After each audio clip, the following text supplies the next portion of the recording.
பாடல் நாயகன் மாண்புமிகு முதலமைச்சர் மு க ஸ்டாலின் அவர்களுக்கு என்னுடைய பணிவான வணக்கத்தை தெரிவித்துக் கொள்கிறேன். கழக இளம் தலைவர், நம்முடைய விளையாட்டுத்துறை அமைச்சர், துணை முதலமைச்சர் அண்ணன் மாண்புமிகு உதயநிதி ஸ்டாலின் அவர்களுக்கும் என்னுடைய பணிவான வணக்கத்தை தெரிவித்துக் கொள்கிறேன். அடுத்ததாக மரியாதைக்குரிய பெரம்பலூர் சட்டமன்ற உறுப்பினர் திரு எம் பிரபாகரன் அவர்களுக்கும், மாவட்ட இளைஞரணி துணை அமைப்பாளர் அப்துல் கரீம் அவர்களுக்கும், பெரம்பலூர் மாவட்ட கழக பொறுப்பாளர் வி ஜெகதீசன் அவர்களுக்கும், என் ராஜேந்திரன் அவர்களுக்கும், பெரம்பலூர் ஒன்றிய செயலாளர் ராஜ்குமார் அவர்களுக்கும், பொதுக்குழு உறுப்பினர் எஸ் அண்ணாதுரை அவர்களுக்கும், கவிஞர் முத்தரசன் இலக்கிய அணி செயலாளர் அவர்களுக்கும், மாணவரணி அமைப்பாளர் தங்க கமல் அவர்களுக்கும், மாவட்ட இளைஞரணி துணை அமைப்பாளர் மா பிரபாகரன் அவர்களுக்கும், மாவட்ட இளைஞரணி அமைப்பாளர் பெரம்பலூர் ஆதவன் என்கின்ற ஹரிபாஸ்கர் அவர்களுக்கும், மாவட்ட கழக துணை செயலாளர் சன் சம்பத் அவர்களுக்கும், இளைஞரணி துணை அமைப்பாளர் ஈரா அருண் அவர்களுக்கும், மாவட்ட இளைஞரணி துணை அமைப்பாளர் டி ஆர் சிவசங்கர் அவர்களுக்கும், பொதுக்குழு உறுப்பினர் கி முகுந்தன் அவர்களுக்கும், நகர்மன்ற உறுப்பினர்கள் மணிவேல் சாம்ராஜ் அவர்களுக்கும், அஜித் என்கின்ற அஜய் ரோஹித் என்ற அனைவருக்கும் வணக்கத்தை கூறி என்னுடைய உரையை தொடங்க இருக்கிறேன். இங்க இருக்கக்கூடிய பொதுமக்கள், கழக நிர்வாகிகள் யாராவது விட்டுருந்தா மன்னிச்சுக்கோங்க. எல்லாருக்கும் வணக்கம். இன்னைக்கு திராவிட மாடல் இயக்கத்துடைய சாதனைகளை பத்தி பேச வந்திருக்கோம். இன்னைக்கு சாதி மதம் அப்படிங்கிற ஒரு பெரிய விஷயத்த தமிழன் அப்படிங்கிற ஒரு வார்த்தையால, அது வார்த்தை இல்லை இல்லையா, அது நம்மளுடைய உணர்வு. தமிழன் அப்படிங்கிற ஒரு உணர்வால நம்ம ரொம்ப எளிமையா கடந்து போயிடுறோம். ஆனா இன்னைக்கு மற்ற மாநிலங்களுடைய நிலைமை அப்படி கிடையாது. மற்ற மாநிலங்கள்லாம் சாதி அப்படிங்கிறத ஷோ காட்டுற ஷாக்கள் முதற்கொண்டு இன்னைக்கு பல பேர் சாதியை தலையில தூக்கி வச்சுட்டு ஆடிக்கிட்டு இருக்காங்க, நம்மளும் பார்த்துக்கிட்டு இருக்கோம். ஆனா தமிழ்நாட்டில் இன்னைக்கு அப்படி பண்ண முடியாது. ஏன் சொல்லுங்க? இங்க ஒரு தாடிக்காரர் இருந்தாரு. அவர் தடியால தட்டி சொன்னத தன்னுடைய பேனா மையாலையும் கையெழுத்தாலையும் கலைஞர் பேரறிஞர் அண்ணா அவர்களும் முத்தமிழறிஞர் கலைஞர் அவர்களும் இன்னைக்கு நமக்கு சொல்லி கொடுத்துருக்காங்க. நீ தமிழனா இருந்த அப்படின்னா சாதியை துறந்துருவ அப்படின்னு சொல்லி கொடுத்துருக்காங்க. சாதிக்கு இப்படி அப்படின்னா, நம்ம திருவாரூர்ல நீதி கட்சி தரப்புல ஒரு மாநாடு நடத்தினாங்க. பேருக்கு பின்னாடி சாதி பெயர் போடக்கூடாது அப்படின்னு சொல்லிட்டு ஒரு மாநாடு நடத்தினாங்க. இன்னைக்கு நம்ம கணக்கெடுத்து பார்த்தா கூட கிட்டத்தட்ட 100 வருஷத்தை அது நெருங்கி இருக்கும். அந்த மாநாடு நடத்தப்பட்டுச்சு. அது எந்த அளவுக்கு இன்னைக்கு போய் நின்றுக்குது அப்படின்னா, சர்வதேச அளவுல போய் நின்று பெரிய குழப்பத்தை ஏற்படுத்தியிருக்கு. என்ன அப்படின்னு பாத்தீங்கன்னா, இப்ப அமெரிக்காவை எடுத்துக்கிட்டீங்கன்னா ஒரு பேர் எடுத்துக்கலாம், டொனால்டு ட்ரம்ப். 2 பேர் இருக்கு இல்லையா, டொனால்டு ட்ரம்ப். இப்ப அவர் போய் பாஸ்போர்ட் எடுக்க போறாருன்னு வச்சுக்கோங்களேன். ட்ரம்ப் அப்படிங்கிறது அவங்களுடைய பரம்பரை பேரு. போனா கம்ப்யூட்டர் என்ன பண்ணும், டொனால்டு ட்ரம்ப்னு 2 பேர் இருக்கு, டிக் பண்ணி பாஸ்போர்ட் எடுக்க அனுப்பிச்சு விட்டுரும். அடுத்ததான் இன்னைக்கு நம்ம தமிழ்நாடை தவிர்த்து பிற மாநிலங்கள்ல பாத்தீங்கன்னா பூபேஷ் பாகல், அனுராக் தாக்கூர், நம்ம கெஜ்ரிவால் எடுத்துக்கலாம், அரவிந்த் கெஜ்ரிவால், இவங்க எல்லாரும் நம்ம அவங்களுடைய பேருக்கு பின்னாடி சாதி பெயர் போட்டிருப்பாங்க. இப்போ அவங்களும் இப்போ அனுராக் தாக்கூர்னு எடுத்துக்கிட்டோம்னா, அனுராக் தாக்கூர் போய் இப்போ பாஸ்போர்ட் அப்ளை பண்றாருன்னா, பாஸ்போர்ட் எடுத்துட்டு போனா அதுவும் போய் அந்த டெக்னிக்கல் கம்ப்யூட்டருக்கு எதுவும் தெரியாது அது சாதி பேரா என்ன அப்படின்ட்டு டிக் போட்டு கொடுத்துரும். இப்போ நான் போறேன்னு வச்சுக்கோங்களேன், என் பேரு தஸ்னீம் பானு, எங்க அப்பா பேரு அப்துல் கனி. அப்ப நான் எப்படி போட்டிருப்பேன், ஏ தஸ்னீம் பானுன்னு போட்டிருப்பேன். இப்போ நம்மளும் பாஸ்போர்ட் எடுக்க போவோம், அது என்னம்மா ஏ முன்னாடி வருது, போய் மாத்திட்டு வா அப்படின்றாங்க. அப்புறம் நம்ம என்ன பண்ணுவோம், நம்ம அப்பா பேரை நம்ம பேருக்கு முன்னாடியோ இல்லைன்னா பின்னாடியோ போட்டு இப்போ நான் அப்துல் தஸ்னீம்னு போய் கொடுத்துருவேன். அதுக்கப்புறம் எனக்கு பாஸ்போர்ட் கொடுத்துருவாங்க. இப்போ இதை நான் எதுக்கு இங்க சொல்ல வரேன் அப்படின்னா, இங்க பல பேர் சாதி பேரை தலையில தூக்கி வச்சுட்டு உலகம் ஃபுல்லா அலைஞ்சிட்டு இருக்காங்க. ஆனா தமிழன் அப்படி கிடையாது. தன்னுடைய அப்பா பேரை தான் தலையில தூக்கி வச்சுட்டு உலகம் ஃபுல்லா தெரியுவான். அதுதான் மற்ற மாநிலத்திற்கும் இங்க நம்ம ஒரு பரம்பரை பெரியோ ஒரு சாதி பெரியோ தலையில தூக்கி வச்சாலே. இதுதான் நமக்கு நம்மளுடைய கொள்கை தலைவர்களான தந்தை பெரியாராக இருக்கட்டும், பேரறிஞர் அண்ணாவாக இருக்கட்டும், நம்மளுடைய முத்தமிழறிஞர் கலைஞராக இருக்கட்டும், நமக்கு இதுதான் கொள்கைகளா நமக்கு கடத்தி வச்சிருக்காங்க. அதனாலதான் இன்னைக்கு திராவிடம் இந்த அளவுக்கு வளர்ந்துருக்கு அப்படிங்கிறது தான் நான் இப்போ சொல்ல வரேன். இப்போ சாதிக்கு இப்படின்னா மொழிக்கு என்ன அப்படின்னு பார்க்கணும். 1938 இருந்து இந்த இந்தி திணிப்பு அப்படிங்கறத அவங்களும் நம்மளும் ஹிந்தி தெரியாது போடா நம்மளும் சொல்லிட்டு அவங்களும் ஓஞ்சப்பாடுல ஹிந்தி ஹிந்தி ஹிந்தின்னு சொல்லிட்டே இருக்காங்க. நம்மளும் ஒவ்வொரு இடத்துலயும் பதில் கொடுத்துட்டு தான் இருக்கோம். அதையும் அவங்க பார்த்துட்டு தான் இருக்காங்க.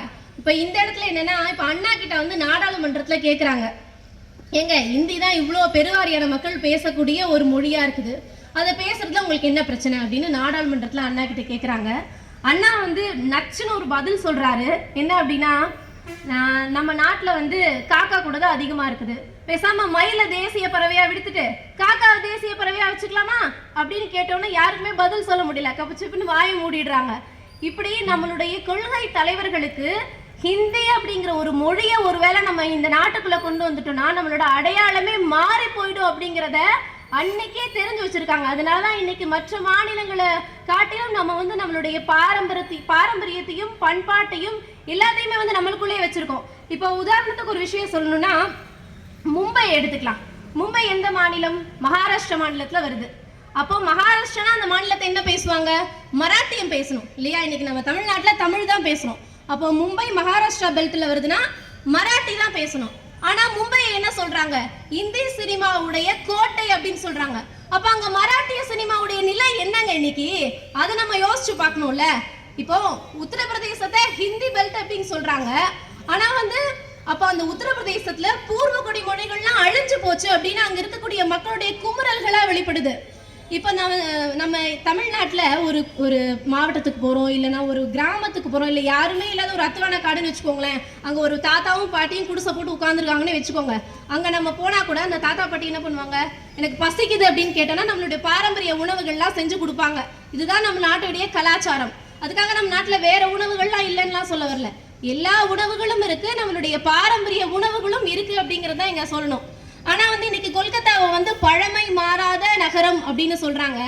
ஆனா இன்னைக்கு அங்க இருக்கக்கூடிய நிலைமை எப்படி இருக்கு அப்படின்னா, தன்னுடைய பாரம்பரிய உணவை தேடி தேடி சாப்பிடக்கூடிய அளவுக்கு தான் இன்னைக்கு கொல்கத்தாவுடைய நிலைமை இருக்குது.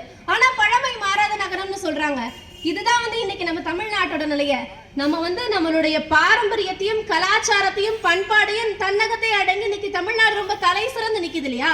இதுக்கு காரணம் யாரு? நம்முடைய கொள்கை தலைவர்களான தந்தை பெரியார், பேரறிஞர் அண்ணா, முத்தமிழறிஞர் கலைஞர் அவர்கள் அப்படிங்கிறத நம்ம புரிஞ்சுக்கிட்ட ஒவ்வொரு விஷயத்தையும் செய்யணும் அப்படிங்கிறதா இங்க முக்கியமான விஷயம். ஒரு புத்தகம் ஒண்ணு படிச்சேன், தெற்கிலிருந்து சூரியன். உங்க யாருக்காவது வாய்ப்பு கிடைச்சிச்சுன்னா கண்டிப்பா அந்த புத்தகத்தை படிங்க. என்ன அப்படின்னா, அதுல வந்து ஒரு மாநிலத்தை சேர்ந்த நபர் ஒருத்தர் சொல்றாரு. அது என்ன மாநிலத்து மறந்துட்டேன், மன்னிச்சுக்கோங்க.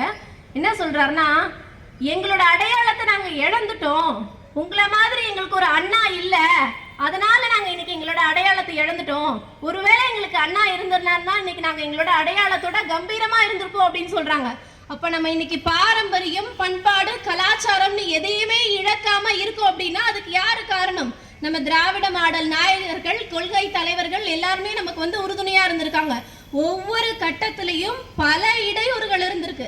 அது எல்லாத்தையும் வந்து தகர்த்தெறிஞ்சு இன்னைக்கு நம்ம பாரம்பரியத்தோட இருக்கோம் அப்படின்னா அதுக்கு தந்தை பெரியாரும், பேரறிஞர் அண்ணாவும், முத்தமிழறிஞர் கலைஞர் அவர்களும் தான் காரணம் அப்படிங்கிறத இங்க நம்ம புரிஞ்சுக்கணும். அடுத்தா வந்து வேலை, வருமானம். திமுக ஆட்சிக்கு வரத்துக்கு முன்னாடி 1960கள் காலகட்டத்தில் ஒரு தனி நபருடைய வருமானம் வந்து 334 ரூபாவா இருந்திருக்கு தமிழ்நாட்டில். இதுவே வந்து மகாராஷ்டிரால வந்து 409 ரூபாய், பஞ்சாப்ல வந்து 380 ரூபாய் இப்படிதான் இருந்தது. இன்னைக்கு நிலையை நம்ம எடுத்துக்கிட்டோம்னா ஒரு சராசரி நபருடைய வருமானம் 1,70,000 ரூபாயா இருக்குது. இது ஆண்டுக்கு, வருஷத்துக்கு, இது மாசத்துக்குன்னு எடுத்துக்கிட்டோம்னா 25,000 ரூபாய் குறைஞ்சபட்சம் சம்பளம் வாங்குறாங்க. அப்போ நம்மளுடைய சாதனை திட்டங்களால இன்னைக்கு தமிழ்நாடு வளர்ச்சி அடைஞ்சிருக்கு அப்படிங்கிறத நம்ம வந்து புரிஞ்சுக்கணும். இன்னைக்குமே வந்து நான் கடந்த ஒரு கூட்டத்துல பேசும்போது கூட சொன்னேன், திராவிட முன்னேற்ற கழக ஆட்சியை பொறுத்தளவுல ஒரு திட்டம் கொண்டு வராங்க அப்படின்னா அந்த திட்டம் எப்ப கொண்டு வந்தாலும் 100 ஆண்டை கடந்தும் நிலைத்து நிற்கக்கூடிய ஒரு திட்டமா தான் இருக்குது அப்படிங்கிறத இங்க நம்ம புரிஞ்சுக்கணும். அதுதான் இன்னைக்கு நம்ம வந்து சொல்ல வர்றது. இப்ப அடுத்ததான் வந்து இன்னைக்கு கல்விக்கு முக்கியத்துவம் கொடுக்கக்கூடிய ஒரு ஆட்சினா திராவிட முன்னேற்ற கழகம். எப்பத்துல இருந்து? 1968 ஆட்சிக்கு வந்ததுல இருந்து. அப்ப நம்ம படிக்கலன்னா கூட ஒரு படி அரிசி 1 ரூபாய்க்கு தரம், போய் படி அப்படின்னு சொல்லி அண்ணாவுடைய ஆட்சி காலத்துல இருந்தே கொடுத்துட்டாங்க நமக்கு. அன்னையில இருந்து இன்ன வரைக்கும் நம்ம படிக்கிறதுல முன்னோடி மாநிலமா பிற மாநிலங்களை காட்டிலும் நம்ம முதல்ல இருக்கோம் அப்படிங்கறத நம்ம புரிஞ்சுக்கணும். இன்னைக்கு நம்ம வந்து IAS படிக்க போறியா? படி. IPS படிக்க போறியா? நானே உனக்கு செலவழிக்கிறேன் படின்றாங்க. வெளிநாட்டுக்கு போறியா? போய் படி. எல்லாத்துக்குமே அரசு செலவழிக்க தயாரா இருக்குதுங்க. இன்னைக்கு வந்து கல்விக்கு முக்கியத்துவம் கொடுக்கக்கூடிய ஒரு அரசா இருக்குது அப்படிங்கிறது தான் நம்ம இங்க வந்து முக்கியமா சொல்லணும். அதே போல நம்ம பொதுமக்களா இருக்கட்டும், பெற்றோர்களா இருக்கட்டும், எல்லாருக்குமே வந்து கால் காசு சம்பாதிச்சாலும் சர்க்கார் உத்தியோகமா இருக்கணும்பா அப்படிங்கிறது எல்லாருடைய மனநிலையா இருக்குது. காரணம் வந்து வருமானம் வந்து தொடர்ச்சியா இருந்துட்டு இருக்கும். இது ஒரு சக மனிதனோட சாதாரண எதிர்பார்ப்பு தான். இதுல ஒன்றும் பெரிய விஷயம் இல்லை. ஆனா இந்த சர்க்கார் உத்தியோகத்துல பல விஷயங்கள் வந்து உள்நாட்டுல நடக்குது, அதுவும் நம்ம இப்ப பார்க்கணும்ல. முக்கியமா என்னன்னு பாத்தீங்கன்னா மொத்தம் 3% தான் இருக்காங்க அவாக்கள். ஆனா அவங்க இந்த அரசு பணியிடங்கள்ல 97% அபகரிச்சு வச்சிருந்தாங்க. இதெல்லாம் நம்ம கொள்கை தலைவர்கள் ஆட்சிக்கு வந்ததுக்கு அப்புறம் நம்மள மாதிரியான சாதாரண ஆட்கள் யாரு திறமையா இருக்காங்க, யாரு படிச்சிருக்காங்க, எந்த துறைக்கு யாரை போட்டா சரியா இருக்கும்னு இன்னைக்கு சாதாரண மனுஷன் கூட ஒருத்தவங்க வந்து கவர்மெண்ட் வேலையில பாக்குறா அப்படின்னா அதுக்கு காரணம் நம்ம திராவிட முன்னேற்ற கழகத்துடைய ஆட்சியும் கொள்கைகளும் தான் அப்படிங்கறத நம்ம புரிஞ்சுக்க வேண்டியிருக்கு. அதே போல முக்கியமான ஒரு விஷயம், இந்த அரசு வேலை வாய்ப்புல வந்து ஒன்றிய அரசு நிறைய விஷயங்கள் பண்ணி நம்மளை இப்ப வரவிடாமலாம் பண்ணிட்டு இருக்காங்க. ஆனா அதுக்கு தான் நம்ம முதலமைச்சர், மாண்புமிகு முதலமைச்சர் மு க ஸ்டாலின் அவர்கள் என்ன பண்றாங்க, வேலை வாய்ப்பு நீ தரனா எனக்கு என்ன உருவாக்க தெரியாதா அப்படின்னு சொல்லிட்டு, நீ எப்படி போனா நான் எப்படி வருவேன்ட்டு வெளிநாட்டுக்கு போய் பல முதலீடுகளை ஈர்க்கிறாங்க, பல புரிந்துணர்வு ஒப்பந்தங்கள்ல கையெழுத்து போட்டு இன்னைக்கு பெரம்பலூர்ல கூட ஒரு பல தொழிற்சாலைகள் வந்து ஓபன் பண்ணியிருக்காங்க. முக்கியமா வந்து வெளிநாட்டுல இருந்து ஒரு நிறுவனம் வந்து இங்க வந்து தொழில் தொடங்குறாங்க. அதன் மூலியமா நம்ம பெரம்பலூர் மாவட்ட மக்களுக்கு நிறைய தொழில் வாய்ப்புகள் கிடைக்குது. அப்படின்னா பின்தங்கிய மாவட்டம் பெரம்பலூர் மாவட்டம்னு சொல்றாங்க.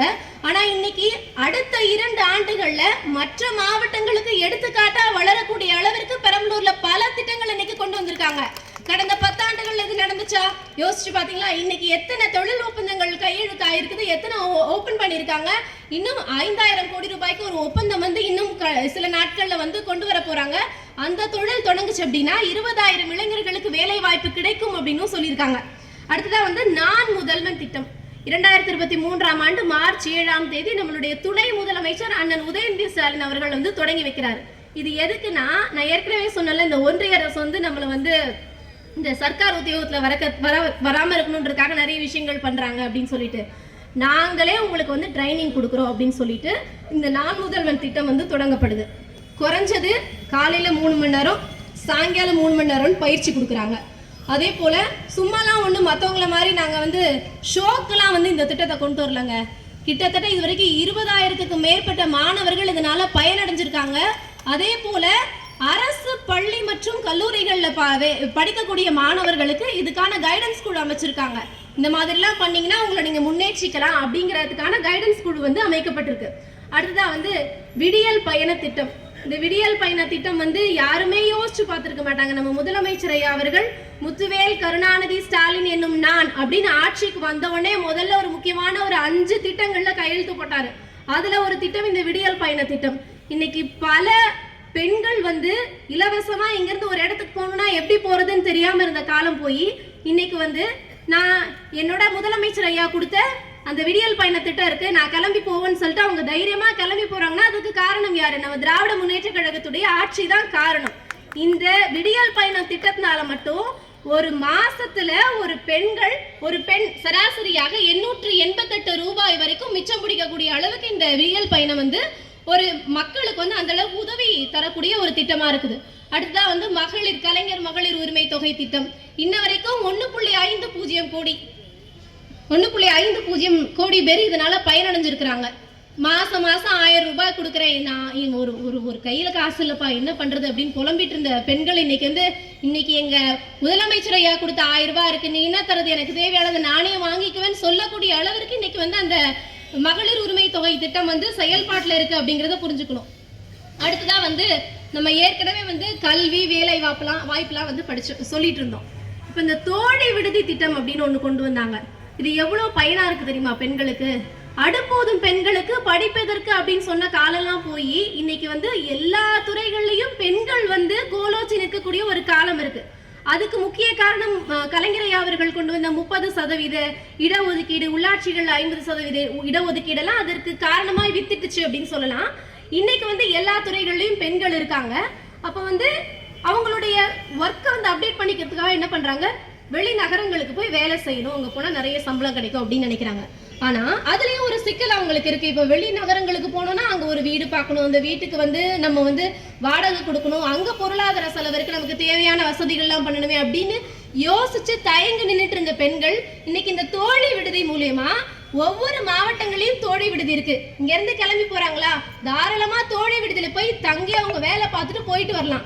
இன்னைக்கு பெற்றோர்கள் கூட ரொம்ப மன நிம்மதியா அனுப்பி வைக்கிறாங்க அப்படின்னா அதுக்கு அந்த தோழி விடுதி திட்டம் ஒரு முக்கியமான காரணமா இருக்கு.